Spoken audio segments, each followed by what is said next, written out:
Hello, everybody. How are you all doing?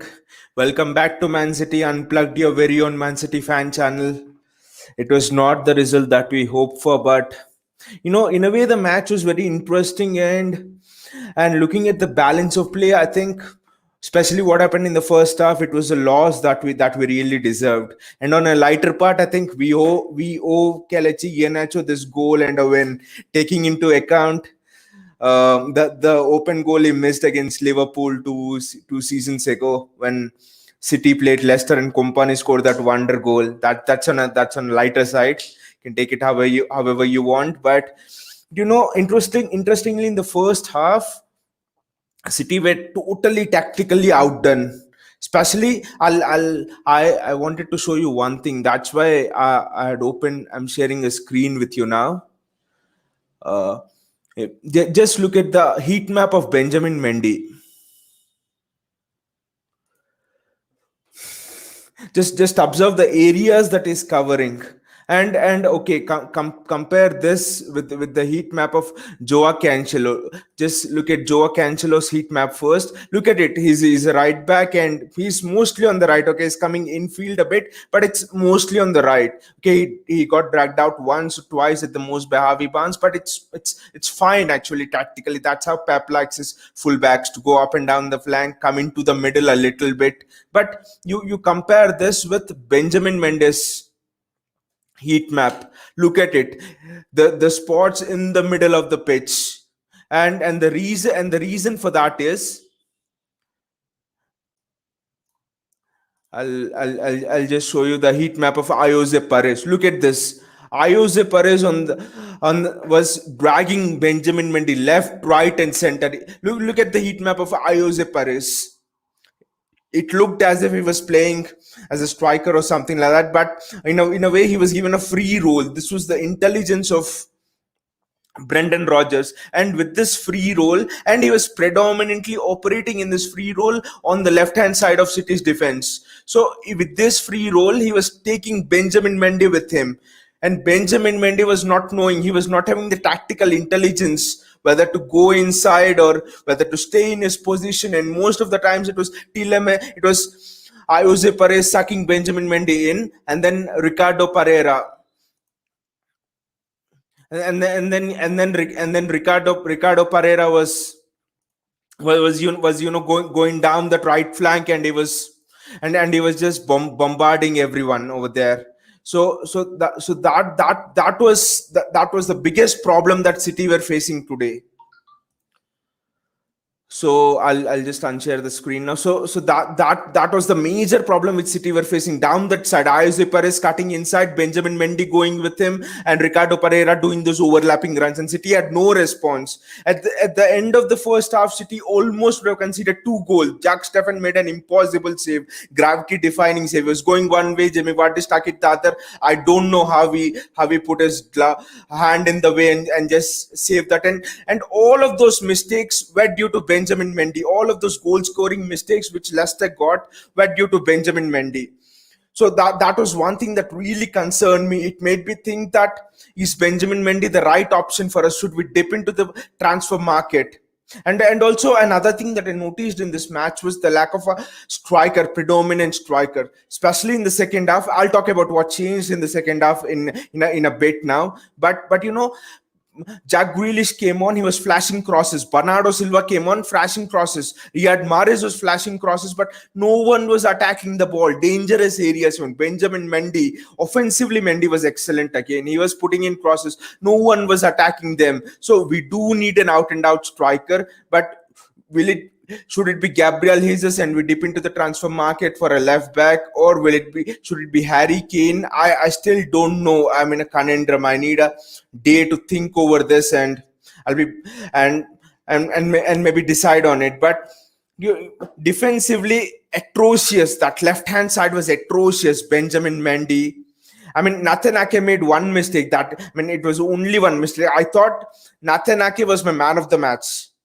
Before that mistake, he was absolutely down, wiping out everything. Jamie Vardy making those runs, he was giving cover to those runs, he was protecting Joao Cancelo on the right hand side, he was giving cover to him. Nathan Ake was excellent. The only defensive mistake I saw was from that left hand side of City's defensive this thing. Benjamin Mendy, and then even Riyad Mahrez also giving away the ball a couple of times. In the second half, I'll tell you what changed in the second half. Pep Guardiola told Sam Edozie to run it Ricardo Pereira like he tells Raheem Sterling. I remember what Pep Guardiola Raheem Sterling told, that when I first came to Manchester City, Pep, I mean when Pep first came to Manchester City, he told me, don't bother about dribbling. Under Pellegrini, I was dribbling a lot, trying to cut in. Just run at the defenders. That's what he told Sam Edozie. And once Sam Edozie did that, Ricardo Pereira was really afraid. He was frightened to come out and make those darting runs, which Benjamin Mendy had a problem with. So that is what changed in the second half. Sam Edozie being direct in his sense of attacking play, and Ricardo Pereira couldn't make those runs. In a way, when the game started, it reminded me of us playing Chelsea in the Champions League final. The same problems again. Joao Cancelo being, isolated against Harvey Barnes, and Harvey Barnes cutting through once or twice, and then Jose Perez and Ricardo Pereira doing it to Benjamin Mendy. Tactically, I think there was some problem. Does for a while I thought, does Pep not teach tactics to his defenders, because tactically they were pulled one side and the other. Cole Palmer and Sam Edozie. Cole Palmer had some great touches for me. He had a really good game. Sam Edozie as well, in his first half, was atrocious. Again, maybe the occasion got to him, but then in the second half, Sam Edozie was excellent. Like I told you, he was running direct. And Cole Palmer, in flashes, I saw Kevin De Bruyne in him, the way he was receiving the ball, his body position, and all of that. And in the way he was passing the ball about, there were flashes of David Silva in him. So on and all, the youngsters had a really good game. I think Pep should keep them through the first team, but then what is the team that Pep will field out against Tottenham? Defensively, again, we look really weak, especially the left hand side. Maybe Zinchenko coming, would it help? Defensively, would it help? Defensively, would Zinchenko coming help? That is the question that I really want from Pep. I hope someone asks him in the Community Shield.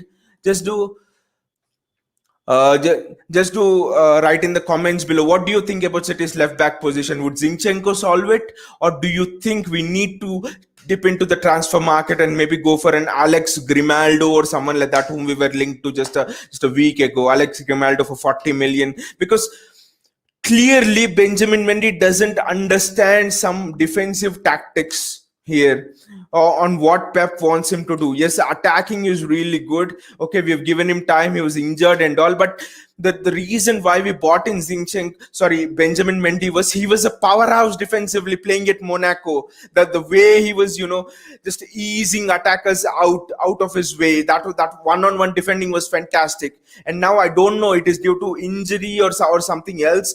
Benjamin Mendy has not been able to get back to his normal form, and this is something that's going to cost us, maybe not the Premier League, but in big finals. And Pep is buying Jack Grealish, Pep will buy Harry Kane for those big finals, for those big Champions League nights. And why did we lose the Champions League final to Chelsea? Zinchenko's mistake, that small moment, and the same thing again threatened to happen here.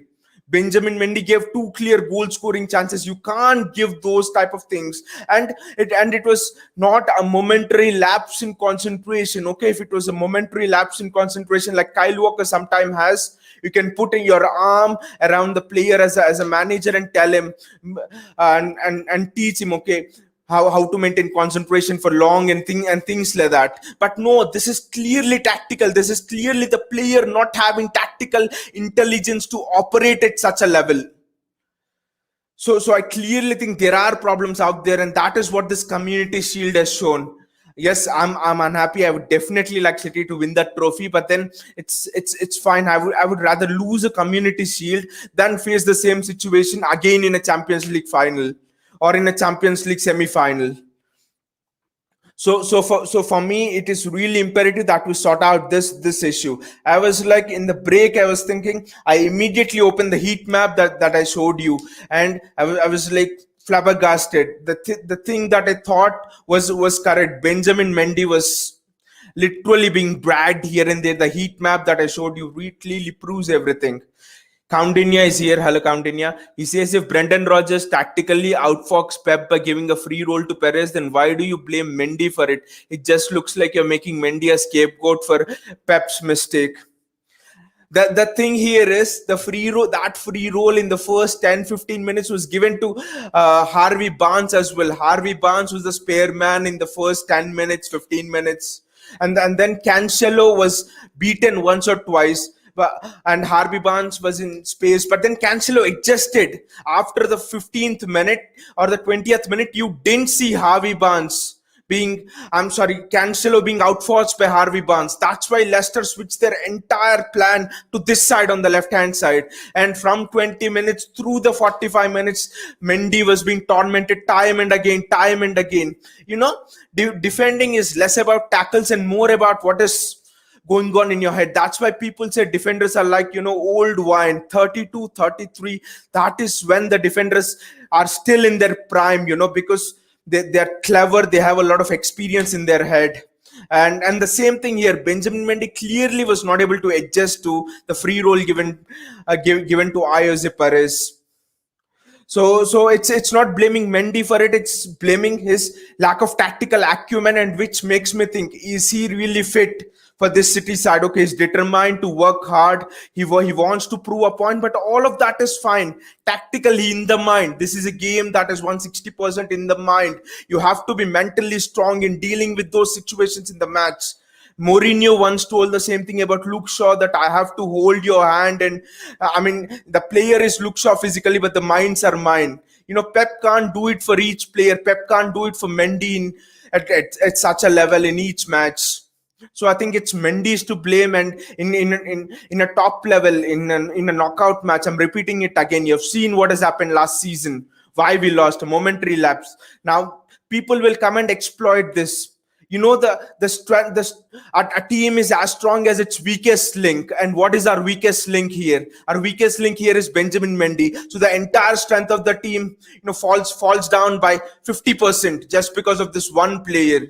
So that's why now, people who know me know that I have a really soft corner for Benjamin Mendy. When he came on earlier, I was really impressed by the way he crosses, his personality, the way he's joyful and all of that stuff.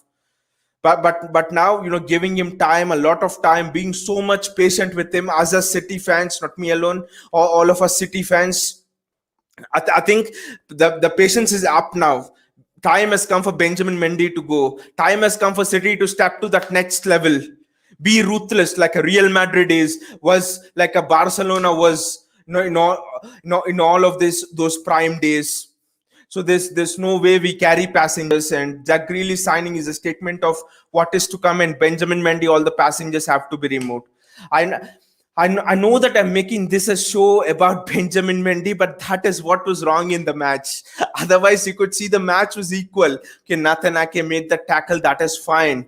But Leicester should have been 2 to 3 goals up before that as well. That was a momentary lapse of concentration. Nathan Ake, that can be thought. That can very well be thought in the playing field. Nathan Ake was excellent. I would give him 8 or 9 out of 10 in the match without that small tackle. Without that rash tackle. But Benjamin Mendy, it is repeating again and again and again. If you make a mistake once, twice, that is fine. You're making it 3 times, 4 times, 5 times. What have you learned from it? How do you grow as a player? So he is the number one reason. When we win matches, I'm like, I shower praise on players, but when we lose, you have to get to the point. You have to nail it down on your head. And Benjamin Mendy was clearly responsible for what is to be gone on. And what are the options? Maybe play Cancelo on the left and play Walker on the right. Cancelo at least has, now I know why Pep prefers Zinchenko over Benjamin Mendy, because Zinchenko at least has the tactical acumen to understand what Pep really wants from him, to understand how to adapt to Pep's style of play, to understand how to adjust when the opponents change their tactics. See, you can't see a manager sets up a team before the game, but in-game management, that is where the leaders come into play. That is where your personality come into play. You have to adjust. You have to make decisions. Otherwise, robots can play, right? You have to make decisions, and if you don't have the capability to make decisions, then I think you better leave the club. Look at it, an entire match hinging on a player. That is what is my concern going into this season. Yes, we have signed Jack Grealish. We can celebrate all night. We'll be signing Harry Kane. I'm very sure of that, especially with Chelsea signing Lukaku. City will up their ante and sign Harry Kane. But this is where I'm concerned with. I was talking to another friend, a City fan of mine, and he was also telling, yes, we are signing attacking players, but Mohan, the real problem is in defense. The real problem why we have been losing matches in the earlier seasons, knockout matches, has been our defense. So why not go and address that for once and all? At least bring a proper left back, maybe a 10 million pound Anthony Robinson from Fulham, or someone who at least properly defends in that full back position. For how many years will we drag it? I think since 2014-15 we were facing the same thing. We had a Gail Clichy and Alexander Kolarov. Since then, 2015, we have been dragging on. Countania is telling, would you like to be talking like this about Mendy? Had at least two of his many good crosses tonight had found the net. Count Dinia says, well, not having a good striker is also a Mendy mistake, right? Yes, it's his mistake. Not because we spent what 50-60 million pounds on him, right? We could have invested that money in a striker if he was fit and he was doing well. So Count Dinia says, would you be talking about Mendy? I mean, even if two of his crosses had found the net, that was clearly not the problem. City would have won. No, because this problem would have shown up, if not now, if not in a Community Shield. This match was actually destined to go, despite all of that Mendy rubbish, this match was destined to go to penalties. And penalties is like a toss of a coin, and City would have nicked it, and Benjamin Mendy would have been showering in champagne now and would have been laughing and dancing. But still, I would come on the show and point out the mistakes that he made, because after the first half, I was like sitting in silence for 5 minutes. I switched on the heat map, which I showed you at the starting of the show, and I was like, wow, Perez all over the pitch, Mendy following him. Has he gone mad or what? And Ricardo Pereira just going up and down the flank. Has Benjamin Mendy lost his brain? Has Benjamin Mendy lost his mind? I know that he's injured and is lost lost his ligaments and stuff, but has he lost his brain as well? That's what was my first thought, seeing what he had done. And then the second half also, Mendy didn't play well. The tactical adjustment by Pep, what Sam Edozie did, give credit to Sam Edozie and not Benjamin Mendy. He ran. I'm repeating it again. He ran at Ricardo Pereira, and it took two of Leicester's players to cover Sam Edozie, and that is the reason Leicester didn't attack Mendy on that side. Mendy was, I told, before blaming Mendy on this show, I told that he was excellent attacking wise. His crosses and everything were excellent. The way he was running forward, but that is not City's problem. Zinchenko can provide the same quality of crosses as Mendy. Cancelo on that side could provide the same quality of crosses as Mendy. There's Luke Bolton, who plays as a right winger in City's academy, and he played in one of City's preseason friendly matches against Barnsley, I think. He was a winger, but Pep played him as a left back or right back, yes. And he put in the same quality of crosses as Mendy. So it's not the offensive side that City is lacking. See how many attacking players we have. It's the defensive side. So that is clearly why we lost. We lost tonight. Everything on. I generally don't like to blame a single player, and I'm a firm believer that single players are not to be blamed for football matches. It's a team effort and all of that crap. But tonight it's a single player who's got to blame, and it's not Nathan Ake, and it's not Sam Edozie or Riyad Mahrez for giving the ball away. It's Benjamin Mendy for his lack of intelligence, and the lack of tactical intelligence has meant that City could not function as a well-oiled machine. Just see, if a part in a well-oiled machine has friction, the entire machine breaks down, and the same thing has happened today due to Mendy's reckless positioning. All of the other City's players had to interchange and exchange their positions. and so the entire system broke down, and that is the very fact I want to put down here, because City's entire gameplay is based on positional play. That is what Pep plays, right? If one Mendy goes into the midfield, someone else comes back. But Mendy was more often than not caught following Jose Perez. He was more often than not going into positions without having any thought behind them. And so the other players did not know whether to cover for Mendy or whether to stay in their positions, because Mendy was half-heartedly going here and there. He was neither here nor there. And that was the very reason why Ricardo Pereira could make those runs. Jamie Vardy was, causing havoc in the box and all of that stuff. So I really hope that Pep sorts out this issue, another headache for Pep. And I really hope that it is good. This has been found in the Community Shield, and we just go in for a left back this transfer window. We have to go in for a left back this transfer window. I don't want Pep to make makeshift solutions. We have the money. Go in for a left back and buy a Lautaro Martinez maybe for 80 million pounds. If you don't have the budget, instead of spending 120 on Harry Kane, because it's clearly not the striking department. And the funniest thing is, we won the league last season despite being bottom in December without a number 9, and this season, funnily enough, we are focusing on finding a conventional number 9. That is the funny thing. And clearly our problems are on left back, and it's not this season. The previous season, when Mendy was injured, he plays. So this is clearly in the scouting department, there's a problem, I think, because no left back is coming out of the academy, and no one is, and we are not clearly buying good enough left backs. And anyway, congratulations to Leicester, a really good win for Leicester. And it's not often that teams like Leicester, reach this stage. Win an FA Cup and reach this stage and play a Community Shield. So kudos to them, and it was great seeing their fans really enjoying the trophy as if it was a really big trophy. And yes, it's a big trophy for Leicester. So kudos and congratulations to all the Leicester fans, and congratulations to Brendan Rodgers. And clearly, City have we have a lot of issues to address.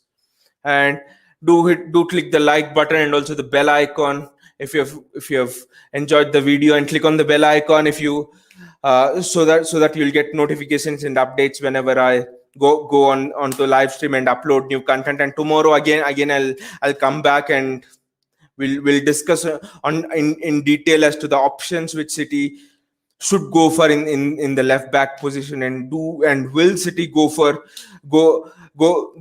and will City be linked to a player in the left back position? We'll look at what the press says, what is the reaction from their side. I'm sure they will be linking someone to they will be linking someone who plays left back to City. So it will be a really interesting Sunday morning tomorrow, and we'll also hear about the Harry Kane saga.